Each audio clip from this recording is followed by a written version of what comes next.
Well, this is the latest episode of Out of Left Field, and today's topic, or I guess the issue on most of the world's mind right now, is war and rumors of war. And not the usual kind either, but the kind in which, the whole world may be at war, as some people say, World War III or IV, depending on which continent we're talking about and from. What do you think? Is it going to happen? Nukes going to start flying?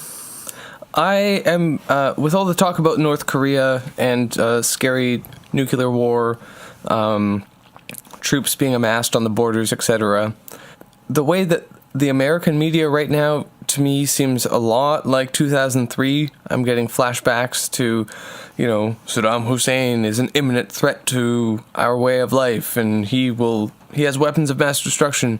Of course, in this case, North Korea does actually have weapons of mass destruction, which makes it all the more dangerous. But it does feel like the American media is prepping America for war again. Whether that means that will actually happen or not, we can't, of course, say. But world wars have in the past been fought over things that people didn't really see coming either. So I'm cautiously pessimistic. Well, I suppose that's better than actively pessimistic or whatever. Yeah, sure. Yeah, sure, 2003, but also it does bring to mind 2004 and 5 and 6 and 7 and 8. And, I don't think a year's gone by in my lifetime, or at least as an adult, where North Korea is a menace to the free world and we need to do something about it hasn't been in the news, at least at some point. Yeah, but if you asked your average American like 2 months ago, is North Korea an imminent threat to our country?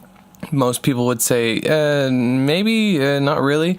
But now, you can't go a day in the news without reading something about, imminent threat within the next few years. They could have a ICBM that reaches the U.S. coast. And I think that, don't get me wrong, North Korea is a fucking menace and a threat and somehow needs to be dealt with. But I certainly hope that the region doesn't break out in fucking war, because that would be terrible for everybody, especially South Korea and Japan. And North Korea. Well, especially. But it kind of feels like things seem to be reaching some sort of breaking point. Like, China is visibly pissed off at them. Russia's amassing troops on their border. China is doing the same. So, I don't know. Weigh in here. I guess is there something specific to this time, though, when it comes to North Korea? Because all that stuff about China being mad, or them building nukes, or launching missiles, or brinkmanship, or saber rattling, or whatever phrase or bullet point you want to use, has all been stuff that have been sort of war, quote unquote, with North Korea is like a well-trod part of the news media. It's like you might as well have it as like a drop down in the tabs when you go to like CNN's website. Sure, but the difference, sports, war with North Korea. The difference now is that Trump is president and he's super unpredictable, and he has like mega hawks advising him on what to do. Sure. So I think the difference is that now we have somebody that's like, we don't even know what, he doesn't have any coherent foreign policy or coherent policy at all, and he's just kind of a jackass and totally unpredictable. So it feels like now that Trump is president and we have tensions escalating on the Korean Peninsula, that's just a bad combination, and everyone's just kind of hoping for the best right now. Fuck. Well, sure, especially since, we don't have any kind of power over any of these decisions being made. That always, I think, can instill in anyone kind of a sense of pessimism, at the very least, or even just total and utter terror. The world seems to be moving towards wars, and no real, logic is behind it in the sense of some kind of clear person who wants that to be the case. But once again, I just come back to the same sort of problem I've had with a lot of this kind of stuff. Trump's unpredictability was a couple months ago touted on the basis that he wouldn't go to war in the way that America's gone to war before. He'd be making these unpredictable deals with Syria or North Korea or Iran or whatever. And now, not that I think the guy is suddenly, a regular old genius or anything, but now he is doing what is a well-established portion of America's foreign policy playbook. Send the fleet to this country, make a big showy explosion of some soft target, talk a lot of stuff about foreign policies and how we need to come to some kind of negotiated agreement, and talk a lot about how such and such a dictator is just an unconscionable problem for the world and can't be allowed to happen, or those people can't be allowed to have nukes.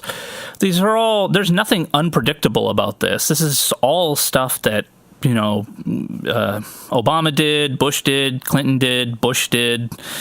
This is regular old American foreign policy. And we had this brief period of time where plenty of people, even on the left, were like, hey, Trump's stupid, sure, but at least he's not a hawk. At least he's like he wants to make a deal with anyone, it seemed.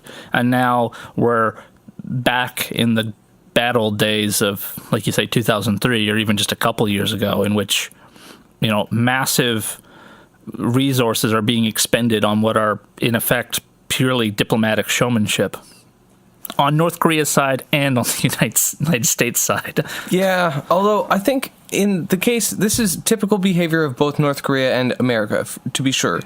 But I think on both sides, on America's side, of course, you have Trump, but on North Korea's side, Kim Il, yeah, that's his name. Kim Il Sung, Kim Il, fuck. Kim Il fuck, Kim Il shit, and then Kim Il douchebag. Those are the three of them, right?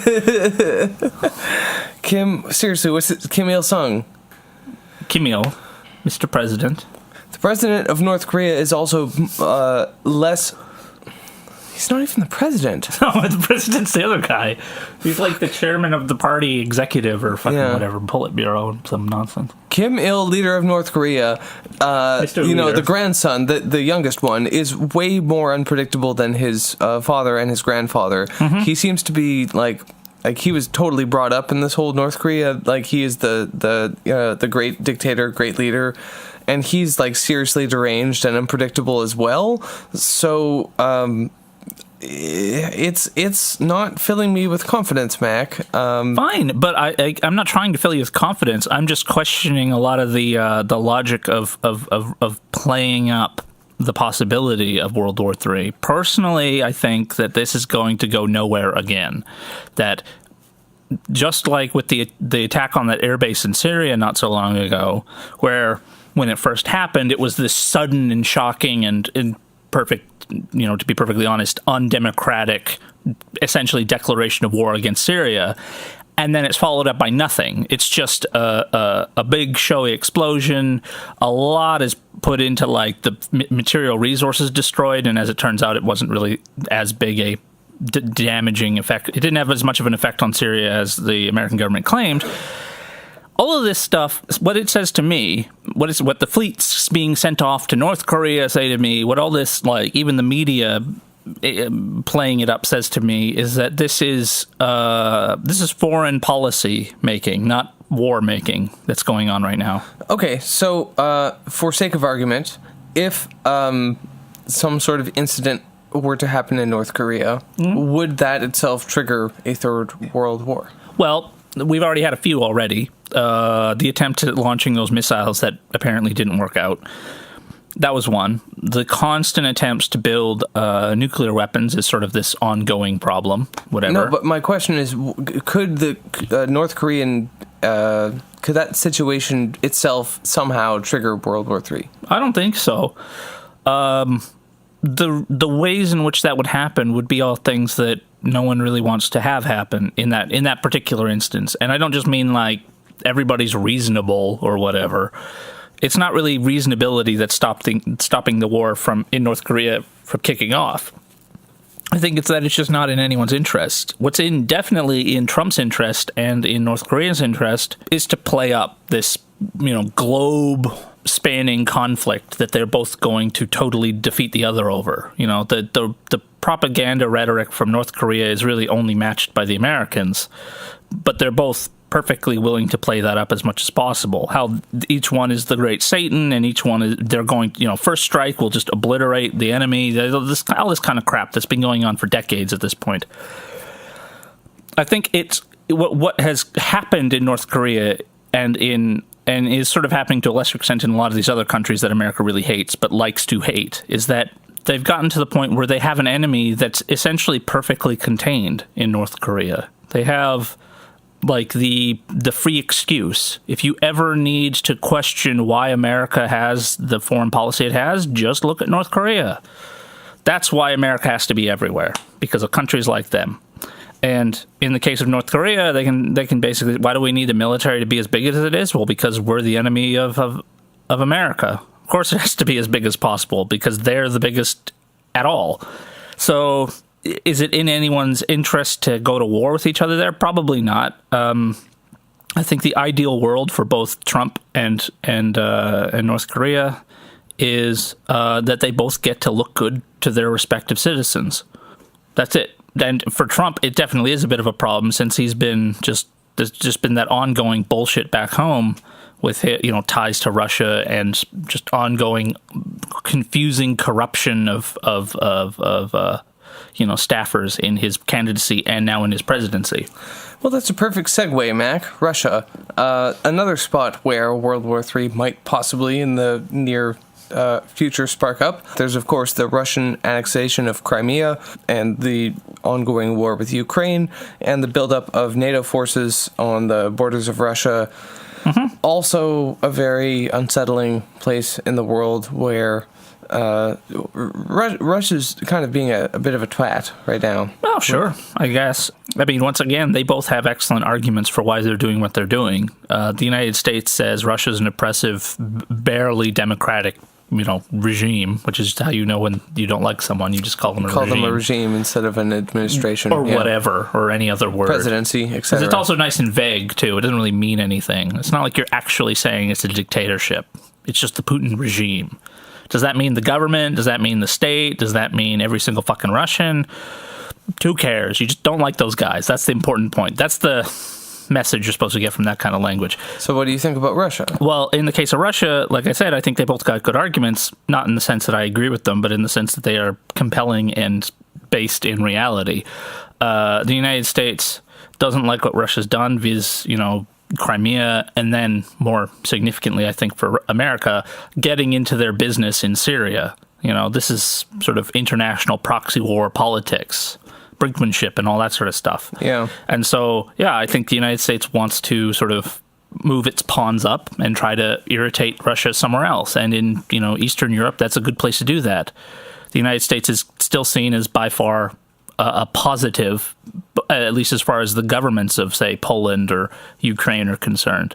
So they're perfectly happy to, station more NATO troops in our country. Maybe Russia will back down on this or that issue. And in the case of Russia, their argument is basically that, America is stationing troops literally on our border. What the hell? We've been surrounded by American bases and missile silos. Right. We're under siege, essentially. And that is also true.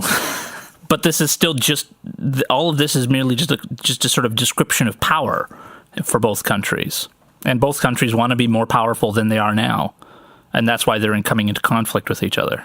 Yeah, I mean, we're exiting from a world in which the United States is the only possible superpower to one where we have more players. Yeah. China, Russia, to a lesser extent, Brazil, India, Germany, France. Sure. Well, even with countries like Germany and France, which are sort of seen as like powers that have hit their peak way in the past, pre-World War II kind of stuff. What's interesting for those countries is that they are also sort of investing in foreign policies that are increasingly more independent from the United States.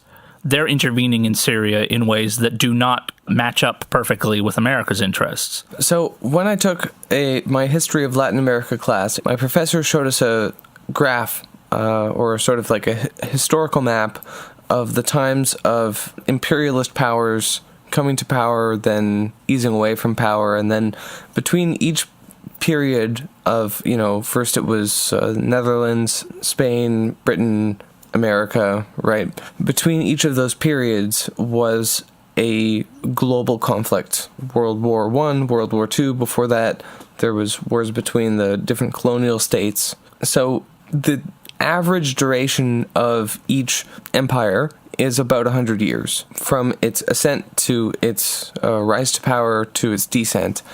And America has been ruling for about 100 years right now. And nuclear weapons aside, the trend would dictate that right about now, if it funks your brother, check it out now, we're going to have another world war to decide if the United States, China, Russia, or whatever is going to be the next global leader, because it does seem like America is in crisis and on the world stage in terms of its ability to exercise hegemony is kind of on its way out.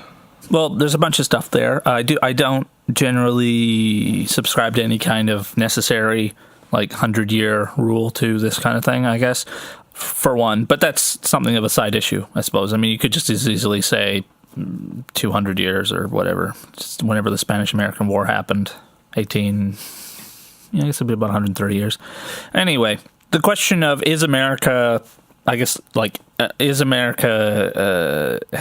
reached its ascendancy and is now sort of on its way down, right? That's the main question, yeah. And is that going to be expressed through major global conflicts in the future? To determine the next, heir to the throne. Yes and no. America is actually decreasing in power relative to a lot of other states, but that has less to do with its objective amount of power it has, and more to do with the political and economic crisis that has just been sort of swarming around the earth since 2008. Whenever the next depression hits, we'll probably end up sort of seeing a further degrading of American influence, but its military power is still vastly larger than anyone else. And so then the question is if America has the largest military combined, kind of, that whole thing, and its influence is decreasing, why don't they just do the hawkish thing? Why aren't the hawks right? I mean, not that I'm not trying to give advice for imperialist powers, but the question is kind of always sort of put forward, why not invade Syria? If that's what it takes to take over and, assert American dominance again, why not just do that?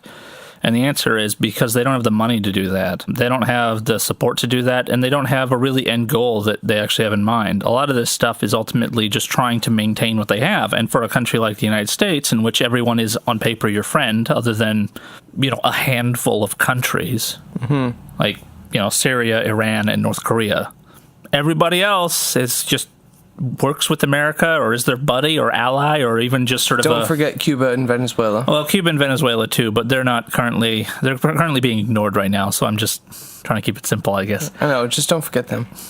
No, I won't. But yeah, I think the United States is in kind of a pickle here because they've been so successful, not because of any kind of major defeat on their part. As to the question of is this going to be expressed through a global war, this degrading of American influence, I don't think so. And the reason is less to do with the United States and more to do with global capitalism. These countries, in the case of Russia and China and the United States and even the lesser powers as well, what everybody wants is they want influence in order to export capital to other countries. They want to dominate markets, basically, in sort of a classic sense. They want to just control markets. They want to have other countries, prefer them over someone else, kind of stuff. They don't want war, really. They certainly don't want global war. In the case of World War I and II, a lot of there were actual reasons for those wars happening that had to do with direct conflicts between the imperialist powers. What the imperialist powers wanted in World War I was to destroy each other. They wanted a world in which, German imperialism or English or French imperialism just didn't exist anymore. In the case of the conflicts today, they're over proxies that they want to control, but the bigger countries that are fighting these proxies, neither side wants to do away with the other. Russia doesn't want to get rid of the United States. The United States doesn't really want to get rid of Russia. they want each other to capitulate on like a global stage and back off, basically. Now, that's the reason why I think that a world war isn't likely to happen. Unfortunately, there is always the individual question. You know, for all that you can say there's reasons why it shouldn't happen, stupid people do stupid things sometimes. And one of those people is currently president of the United States. Yep. And the other one's currently president of Russia. But and the Philippines. And a few other countries. And North Korea. And Jesus. Yeah. There's a few smart politicians, but that's fair enough. So, I don't know. This isn't like an absolute rule, right? You can't just say World War III isn't going to happen. But I think it's really important to recognize how little the interests of imperialism would be served by a world war at this time. Okay, well, what about India and Pakistan? Kashmir has been flaring up. A lot of people have been shot by police, civil unrest, not a good scene. Depleting glaciers, water scarcity, both nuclear powers. I mean, maybe not World War III worthy material, but also noteworthy and totally not filling me with confidence. So, I don't know. What do you think? I don't think they're as close to war as they were back in the 80s, I guess. When they were literally threatening each other with total annihilation. Yeah, there were a lot of threats that the nukes would start flying and all that. But still... It kind of just goes back to what I said earlier, you know, these threats, these arguments, these angry declarations over this, that, or the other territory or border or law or whatever have been going on for a long time. And I think there's something that seriously does need to be addressed in a world in which you can have, in North Korea, like a 60-year-long armistice. That's the world we live in now. It's not the conventional world of, you know, wars happen and wars end and then peace happens and then peace ends. Yeah, but in the case of India and Pakistan in particular, you have droughts because glaciers are receding. You know, the the environmental crisis of water scarcity and climate change seems to be intersecting with the political conflicts in India and Pakistan. So it's possible that that is going to be exacerbated and intensified by the threat of climate change and the inevitability of that. So I think that maybe not within the next, 6 months or whatever, but it is going to be a danger zone for the indefinite future. Mm-hmm. I think it's a pressure cooker, to be sure. And war may even occur between Pakistan and India. However, considering that they're both, friends of the United States, like every other bloody country on earth, they both have a material interest in maintaining that relationship. And taking a conflict too far is a good way to ruin that relationship. That doesn't, as I said before, doesn't necessarily mean that stupid people, stupid leaders won't do incredibly dangerous and stupid things. But if we're talking about this from the perspective of what are the interests of the countries involved, what are the interests of the class forces involved, then, Pakistan, they certainly would love to have their dominance over all the regions that they're in conflict with India over, and vice versa. But neither one of them wants war, or a full-scale war. The kind of war they have now, in which it's easy to, rally people behind it because it flares up and it's in the news and then it just sort of peters out. That kind of just jingoism and nationalism is a lot more effective at getting what they want than these sort of large military operations in which millions of people will die. Just soldiers, even, never mind the many more millions of civilians. I think both sides know that, and I think both sides are probably just as, or if not more, worried about their own populations revolting in one way or another. And in a sense, that's even true of the United States.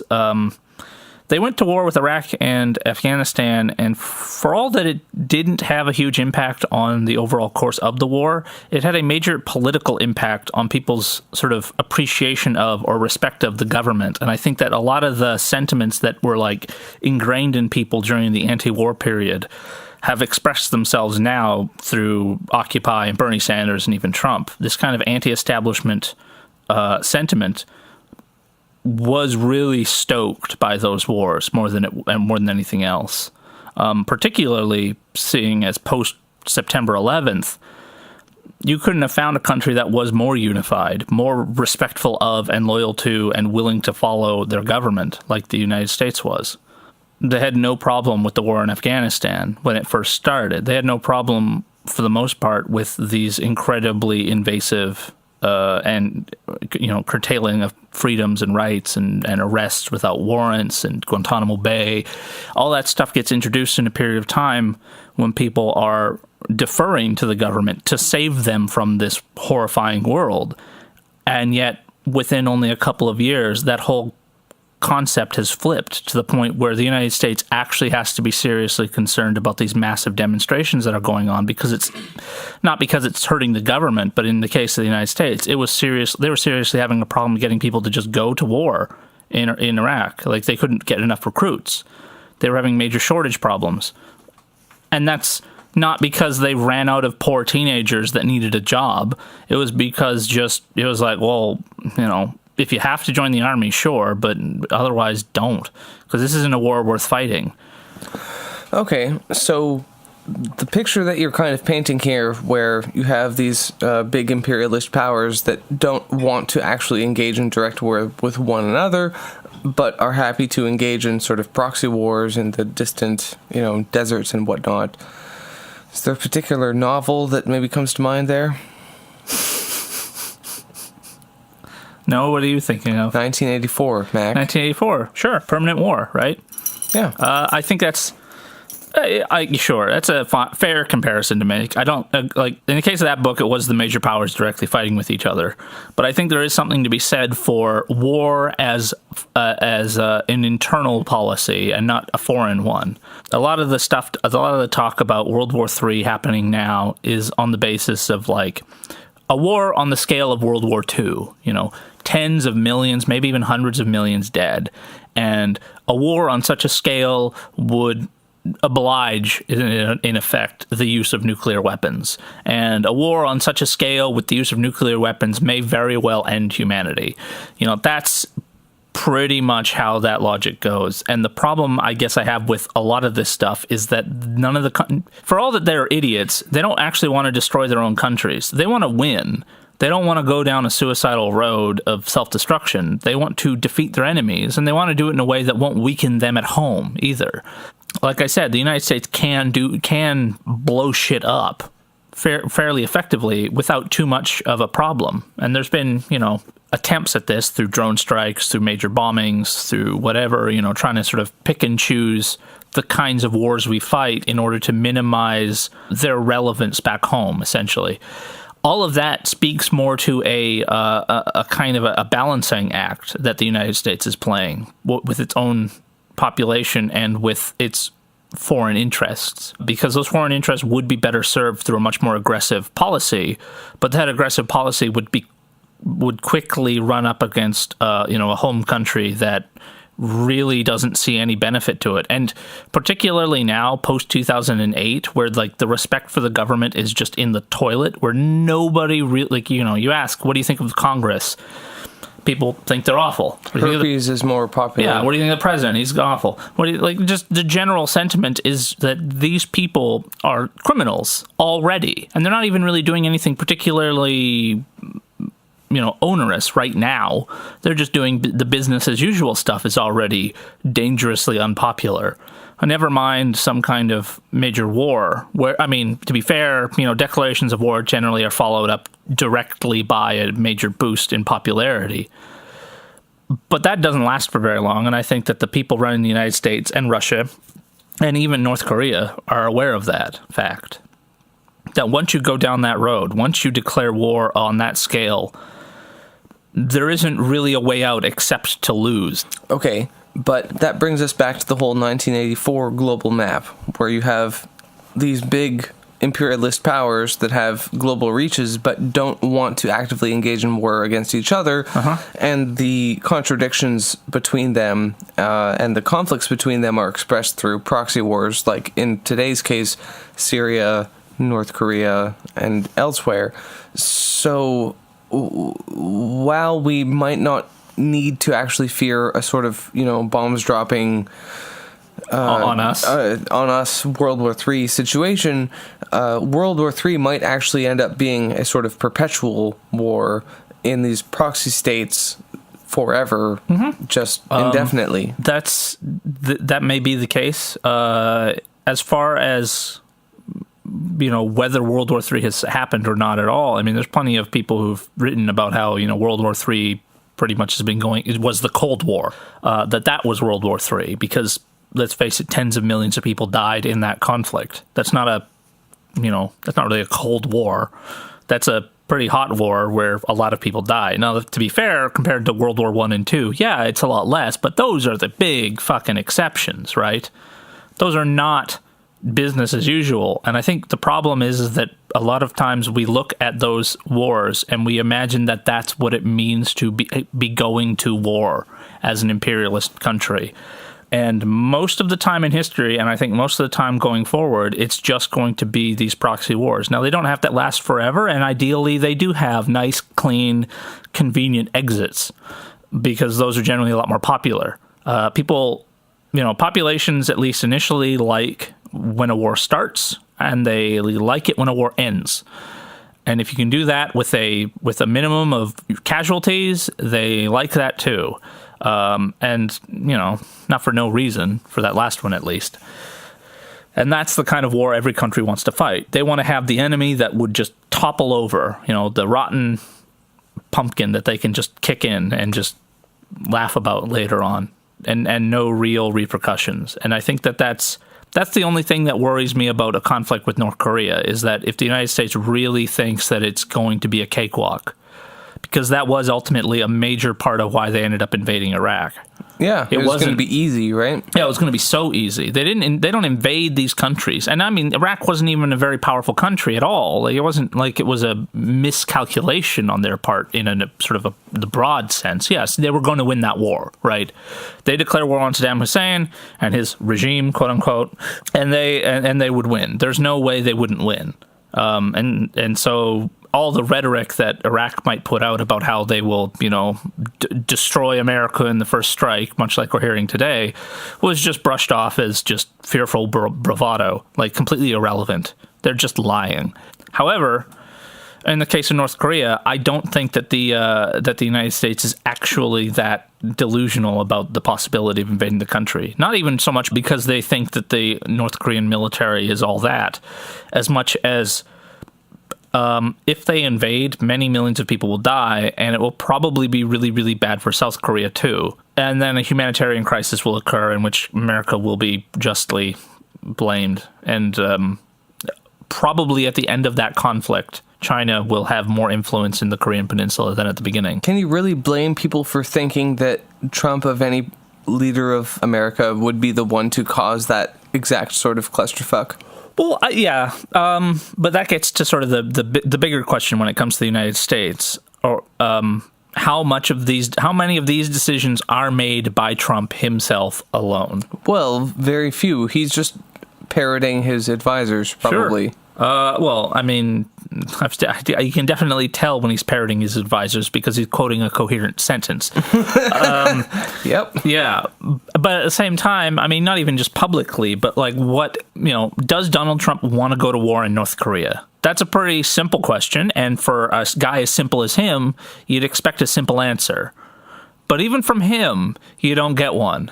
Like, it's not like, no, I don't. I mean, if you were a decent human being, you'd just say no, even if you thought it was inevitable. It's like, of course, I don't want to go to war, but it's going to happen.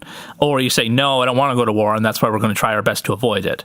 And then there's a few assholes who will say, yes, of course, screw them and their country, and let's blow it up. Except with Trump, it's just weird, vacuous nonsense. And that's not any different from anything else he's had to say. But what I'm seeing from the president is a bunch of nothing, and what I'm seeing from American foreign policy as actually expressed through, ships and planes and bombs is the usual business. A lot of the same of whatever. And so maybe there's a disconnect here with President Trump that wouldn't exist under President Clinton, but I don't really think a different foreign policy would be expressed by either one of them.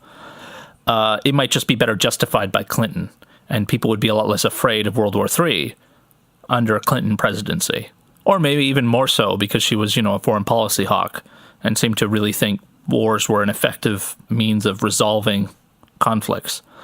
Okay, so we can put away the hazmat suits and the freshwater strategic reserves for now? I don't know. Keep it under your kitchen sink is what I'm saying. Just, don't wear it around town, I suppose. Yeah, I don't know. World War III could happen. But to be fair, it could have happened every day since, World War II. And there hasn't been a year or even really a day that's gone by since World War II in which there wasn't the threat of or a reason for a global thermonuclear war. And yet here we are, 2017. We've made it this far. The anti-nuke people were wrong. The Mayans were wrong. And we've made it, 2017. Who thought we would get this far and still not have more nukes dropping?